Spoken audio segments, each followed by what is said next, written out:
As soon as she saw her best friend Reina heading for the seat next to her, she quickly moved her tray over. She did this to get Reina to sit beside her boyfriend Tomoya, creating a chance for them to bond, because her plan was to personally hand her boyfriend over to Reina. She knew that in 10 years, these two would not only have an affair but even team up to kill her. Having been reborn 10 years in the past, she'd originally wanted to change the future, but soon realized it wasn't that simple. What was meant to happen would happen no matter what. Though she discovered a loophole, she just needed someone else to live through it. Since Reina was so obsessed with her boyfriend 10 years later, letting them get together early might as well be a good thing. There was just one problem. Reina had a fiancé, and his conditions were better than Tomoya's. But she remembered Reina would end up breaking up with him later, because he cheated on her with another woman. At that moment, Reina spotted the supervisor who'd given her a hard time that morning, and deliberately carried her tray over to him. Suddenly, Misa recalled that on this exact day, Reina would intentionally bump into the supervisor, spilling food all over him. Without a second thought, she rushed over to Reina.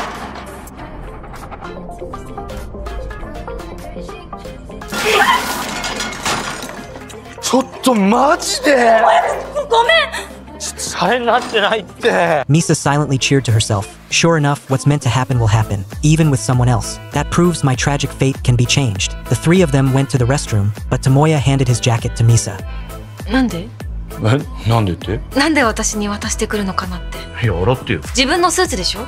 After hearing his words, Misa was over the moon. She'd held it in for so long, and finally got to let it all out. Little did she know, Suzuki had witnessed the whole scene. He'd had a crush on Misa ever since they were students. The first time they met, Misa had found a little turtle. She'd worried that the pond would dry up in the summer, leaving the turtle with no way to survive. From that day on, Misa came to take care of the turtle every day, and Suzuki would sit not far away watching her. But one day, Misa left school in a panic. Her father had passed away. The next day, Misa returned to school to find the pond dried up and the turtle gone. The turtle had been her emotional anchor. Now that her father was gone and the turtle was too, she fell into total despair. Just then, she noticed a note on a tree. The little turtle has been settled in a safe home. Don't worry. All these years later, the turtle was still living with Suzuki. Sometimes Suzuki would talk to it, treating the turtle like his best friend. Until that day when Misa suddenly crashed into his arms. After that, Misa would take the initiative to greet him whenever she saw him. But Reina saw this and felt a surge of jealousy. She deliberately walked over to ask Misa how she knew Suzuki, because Suzuki wasn't just anyone. He was the company president's grandson, known around the office as a wealthy heir. Afraid that Misa might meet someone better than her fiancé, Reina also started spreading gossip about Suzuki in front of Misa. But a colleague sitting nearby had never liked Reina and urged her to get back to work,